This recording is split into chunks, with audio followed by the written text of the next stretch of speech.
ఆ రోజు సాయంత్రం ఆకాశం మెల్లగా నారింజ రంగులోకి మారుతోంది. షాపింగ్ మాల్ వెలుపల లైట్లు వెలిగిపోతున్నాయి. జనాలు తమ తమ బ్యాగులతో ఆనందంగా బయటకు వస్తున్నారు. ఆ హడావుడిలో ఒక తండ్రి మరియు అతని చిన్న కుమారుడు సురేష్ కూడా నడుచుకుంటూ బయటకు వచ్చారు. సురేష్ ముఖంలో అమాయకపు నవ్వు ఉంది. కాని ఆ నవ్వు వెనుక ఒక కథ ఉంది, ఒక బాధ ఉంది. అది ఎవరికీ తెలియదు. నాన్నా, మనం ఈ రోజు చాలా షాపింగ్ చేశాం కదా అని సురేష్ ఆనందంగా అన్నాడు. ఆ తండ్రి కొడుకు వైపు చూసి బలవంతంగా నవ్వాడు. అవును బాబూ అని మాత్రమే చెప్పగలిగాడు. ఎందుకంటే అతనికి తెలుసు సంతోష క్షణాలు ఎక్కువ రోజులు ఉండవని.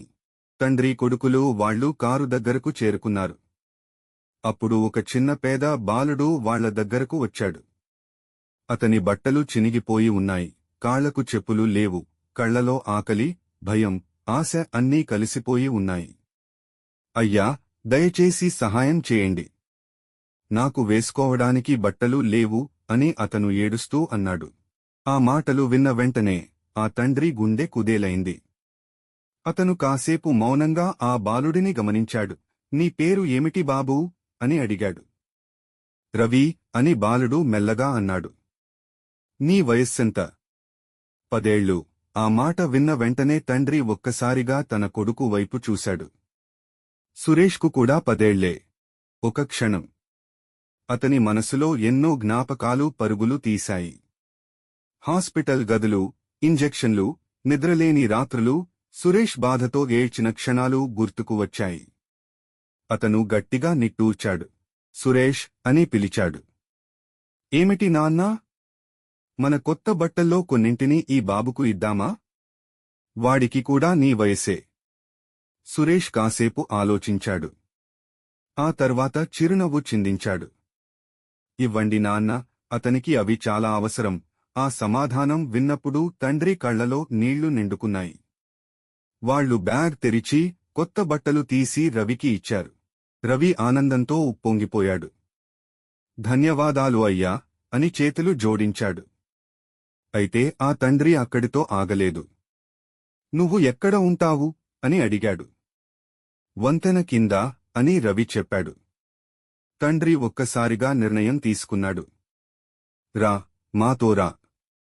రవి కొంచెం భయపడ్డాడు, కాని సురేష్ చిరునవ్వు చూసి రవికి ధైర్యం వచ్చింది. వాళ్లు ముగ్గురూ కారులో కూర్చున్నారు. కారు మెల్లగా ఒక పెద్ద ఇంటి ముందు ఆగింది. ఇంటి తలుపు తెరుచుకుంది. లోపలికి వెళ్లిన తర్వాత తండ్రి ఒక పెద్ద గదిలోకి వెళ్లి ఒక పెద్ద పెట్టె తీసుకొచ్చాడు. ఆ పెట్టెలో బట్టలు, బూట్లు, బ్యాగులు, బొమ్మలు. అవి అన్నీ సురేష్వి. ఇప్పుడు ఇవి అన్నీ నీకే బాబూ అని తండ్రి అన్నాడు. రవి ఆశ్చర్యంతో నిలిచిపోయాడు. కాని మీ కొడుకు? ఆ ప్రశ్న విన్న వెంటనే గాలి ఆగిపోయినట్టు అనిపించింది. ఆ తండ్రి కళ్లలో నీళ్లు నిండాయి. అతనికి ఇవి ఇక అవసరం లేదు అని నెమ్మదిగా అన్నాడు. ఎందుకు? అడిగాడు రవి. ఎందుకంటే అతను ఇప్పుడు మనతో లేడు. రవి గుండె బరువైంది. అంటే అతను? అవును, కొన్ని వారాల క్రితం క్యాన్సర్తో మమ్మల్ని వదిలి వెళ్లిపోయాడు. ఆ మాటలు విన్న వెంటనే సురేష్ పక్కన నిలబడి ఉన్నట్టు అనిపించింది. అతని నవ్వు, అతని అమాయకపు కళ్ళు. తండ్రి కొనసాగించాడు. మూడేళ్లు అతను బాధపడ్డాడు. ప్రతిరోజు అతని నొప్పి చూసి నేను బతకలేకపోయాను. కాని అతను మాత్రం ఎప్పుడూ నవ్వుతూనే ఉండేవాడు. చివరి రోజుల్లో ఒక రోజు అతను నన్ను చూసి ఇలా అన్నాడు. నాన్నా, నేను వెళ్లిపోయిన తర్వాత నా వస్తువులన్నీ ఎవరికైనా అవసరమైన వారికి ఇవ్వండి. ప్రత్యేకంగా మనం ఒక రోజు చూసిన ఆ పేద బాలుడికి ఇవ్వండి. తండ్రి గొంతు ఆగిపోయింది. అతను చివరి వరకు తన గురించి కాదు, ఇతరుల గురించి ఆలోచించాడు.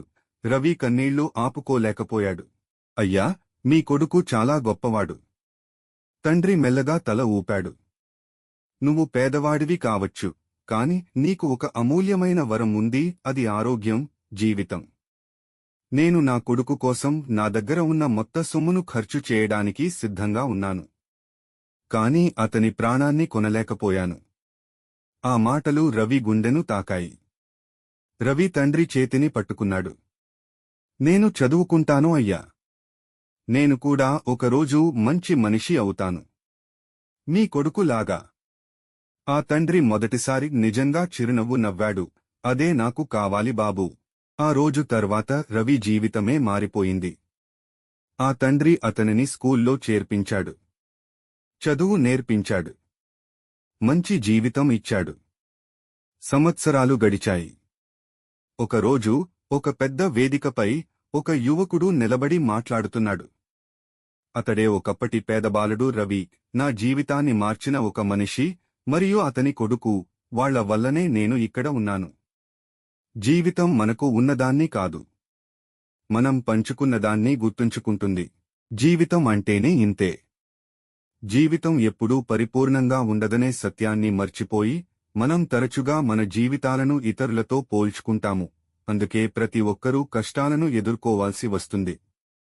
కాబట్టి ఇతరులను చూసి అసూయపడటం కంటే మన జీవితాన్ని మెరుగుపరుచుకోవడంపై మరియు మన సొంత మార్గాలను నిర్మించుకోవడంపై దృష్టి పెట్టాలి.